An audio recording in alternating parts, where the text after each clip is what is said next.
ये लहसुन का खेत है और लहसुन के खेत में इस तरह से ये पानी लगाया गया है।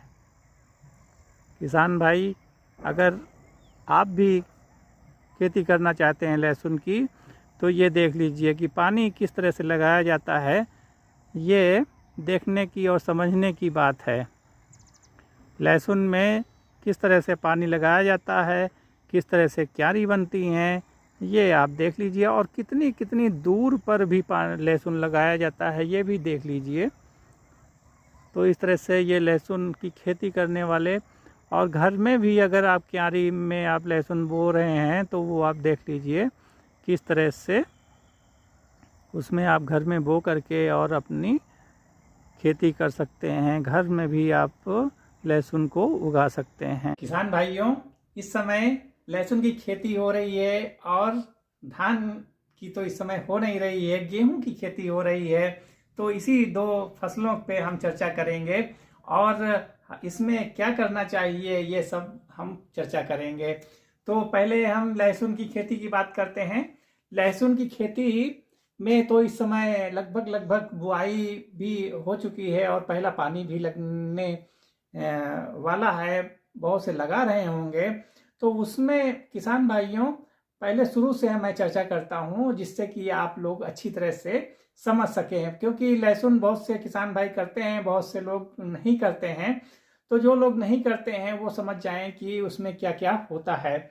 तो लहसुन की खेती जो होती है, तो लहसुन की खेती में खाद और पानी का उसमें किस तरह से उपयोग करना चाहिए, कब कब करना चाहिए और किस तरह से खेती होती है, इस पर हम बात करेंगे। तो पानी बुआई से पहले क्या करना चाहिए और बुआई के बाद क्या करना चाहिए, और बुआई से पहले कौन सी खाद देनी चाहिए और बुआई के बाद क्या करना चाहिए, पानी के समय क्या करना चाहिए, इस विषय में हम चर्चा करेंगे।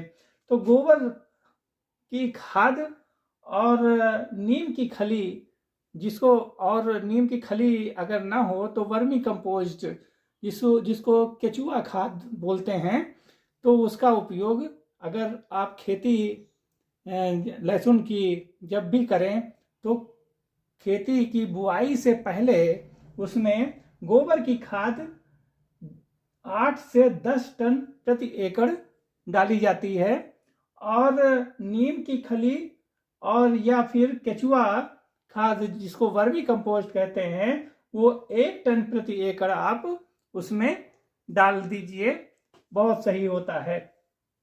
उसके बाद बुआई के समय, ये तो बुआई से पहले का काम है कि ये आप इतना काम कर दीजिए। गोबर की खाद 8 से 10 टन प्रति एकड़ और नीम की खली या केचुआ खाद 1 टन प्रति एकड़, ये तो हो गया बुआई के पहले। अब बुआई के समय क्या करना चाहिए, कौन सी खाद उसमें बुआई के समय डालनी चाहिए, तो आप डीएपी डाल दीजिए 40 से 50 किलोग्राम प्रति एकड़ आप डाल दीजिए, और पोटास एमओपी 20 से 25 किलो प्रति एकड़ आप उसमें डाल दीजिए। हाँ, ये भी आप ध्यान दीजिए कि आप खास टिप्स, जैविक और रासायनिक खाद का संतुलित उपयोग करें। इसका भी आप ध्यान करिए कि जब आप रासायनिक खाद का उपयोग कर रहे हैं तो कितनी जैविक खाद डालनी चाहिए और कितनी रासायनिक खाद डालनी चाहिए, इसका जो कॉम्बिनेशन है वो कितनी कितनी मात्रा में। अगर देखिए, अगर सिर्फ रासायनिक खाद का उपयोग कर रहे हैं तो उसकी मात्रा अलग हो जाती है, अगर दोनों का मिक्स करके करते हैं तो उसकी मात्रा दूसरी हो जाती है। तो इतना आप ध्यान आप अपने हिसाब से कर लीजिएगा। बुआई के बाद नियमित अंतराल पर सिंचाई करें। जब बुआई आप कर लें तो उसके बाद जो पानी होती है, पानी जो लगाया जाता है, उसका आप किस किस समय पर पानी दिया जाता है, क्योंकि पानी बहुत काम बनाता भी है और बनाने के साथ साथ बिगाड़ता भी बहुत जल्दी है। जैसे कि हम लोग अगर पानी का सेवन करते हैं तो पानी अगर ना पिए तो क्या हाल बॉडी का होगा। तो इतना आप लोग समझ सकते हैं कि पानी की क्या उपयोगिता होती है, कि अगर ज़्यादा पानी पी लो तब भी मुश्किल, कम पानी पियो तब भी मुश्किल। तो ये पानी, चाहे वो हम लोग हों, मनुष्य हो, जीव हो, चाहे वो पेड़ पौधे हों, सबको पानी की उचित मात्रा बहुत जरूरी है। खाद डालने के बाद हल्की सिंचाई करें। ये भी एक पॉइंट नोट करने वाली बात होती है कि जो पहला पानी होता है वो चाहे आप गेहूं में आप लगाइए तब भी आप पहले पानी आप हल्का हल्का दीजिए, क्योंकि उसकी जो जड़ें होती हैं ना तो वो छोटी छोटी होती हैं, वो बहुत नीचे नहीं होती है। अगर ज़्यादा पानी हो जाता है तो मिट्टी का कसाव बहुत ज़्यादा हो जाता है, और दूसरी बात उसमें जो पोषक तत्व पड़े हुए होते हैं वो उनकी जो लेवल होती है, जो जड़ों की लेवल होती है, जहाँ तक होते हैं छोटे छोटे, उससे नीचे चले जाते हैं, तो वो पोषक तत्व पौधों को नहीं मिल पाता है। तो इतना आप ध्यान देने की बात है किसान भाइयों। तो अब बुआई के समय डीएपी 40 से 50 किलो प्रति एकड़, पोटास 20 से 25 किलो प्रति एकड़। अब पौधों के बढ़ते समय, जब बुआई हो जाती है, पौधा निकल आता है, उसके बाद क्या करना चाहिए, तो उसके बाद कौन सी खाद देनी चाहिए, तो उसके जब उसकी ग्रोथ होती है तो ग्रोथ बढ़ाने का काम जो कौन सी खाद करती है, वो होती है यूरिया। आप यूरिया 20 से 25 किलो प्रति एकड़ सिंचाई करते समय क्यारियों में आप डाल दीजिए। उसके बाद हल्की हल्की आप सिंचाई करिए तो उसका आपको रिजल्ट बहुत अच्छा मिलेगा। फिर यूरिया 20 से 25 प्रति एकड़ सिंचाई करते समय क्यारियों में डालें। सुपर फास्फेट 8 से 10 किलो प्रति एकड़ आप उसमें डालिए। तो ये बात हो गई पौधों के बढ़ते समय। उसके बाद सूक्ष्म पोषक तत्व जो होते हैं वो आप अपने हिसाब से उसमें आप जितनी अपने जो मिट्टी है उसकी आप जांच करा लीजिए, उस हिसाब से आप पोषक तत्व उसमें आप डालिए, सूक्ष्म पोषक तत्व। तो ये बात तो हो गई लहसुन की मित्रों। उसके बाद हम आपको दिखाएंगे कि जो आप पूरा वीडियो देखिएगा तभी मजा आएगा, नहीं तो आप पूरा अधूरा जो ज्ञान है वो खराब होता है। आप मेरा वीडियो आप पूरा देखिए और उसका पूरी नॉलेज आप लीजिए।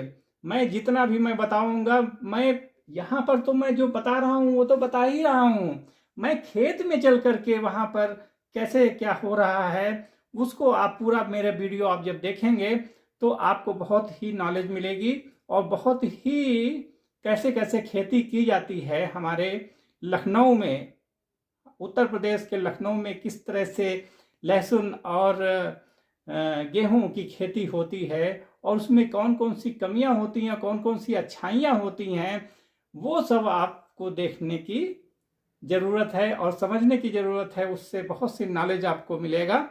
और चलो चलते हैं खेत की तरफ और उससे नॉलेज आपको मिलेगी। लेकिन अगर अच्छा लगे तो लाइक शेयर सब्सक्राइब करना मत भूलिए।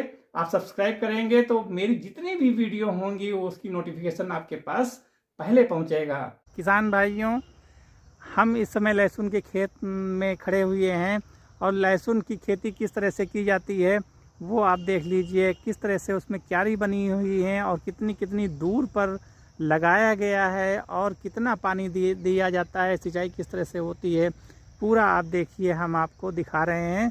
बहुत समझिए। और अगर आप घर में भी उगाना चाहते हैं तो आप उगा सकते हैं। लहसुन सभी जगह हो जाता है, गमले में भी हो जाता है, क्यारी में भी हो जाता है, खेत में भी हो जाता है, पानी में भी जो है लोग करके उसको उगा लेते हैं।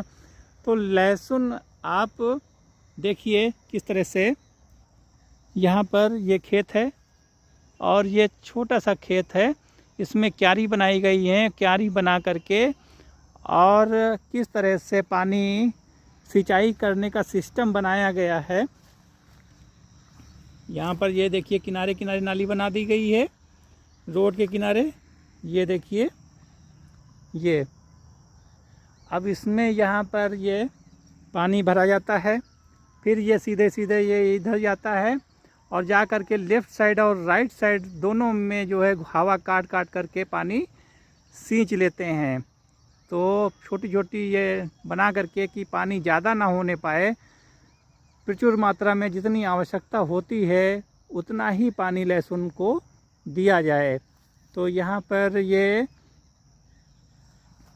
देख लीजिए लहसुन की खेती बहुत ही सिस्टमेटिक ढंग से की जाती है।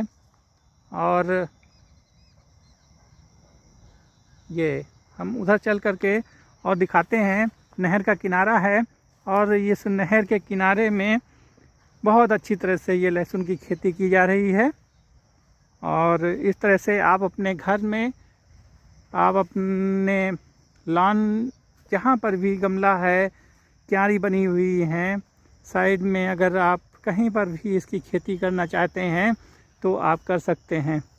तो ये यहाँ पर ये नहर है, ये देखिए मित्रों ये नहर है और नहर से पानी आता है। अगर पानी नहर से नहीं हो पाता है तो बोरिंग से लोग अपनी सिंचाई कर लेते हैं। देखिए उस उधर नहर के उस पार सरसों बोई हुई है और सरसों में भी पानी लगाया जा रहा है। इस समय नहर नहीं आ पा रही है तो ट्यूबवेल से अपना सींच लेते हैं। और उधर गेहूं में सिंचाई चल रही है और ये इसके उस पार भी देखिए लहसुन की खेती हो रही है। तो यहाँ लहसुन की खेती अच्छी तरह से सब हो रही है। हम चल करके हम दिखाते हैं, नीचे उतर करके दिखाते हैं कि लहसुन की खेती दूसरे खेत में कैसे की गई है। वो आप देखिए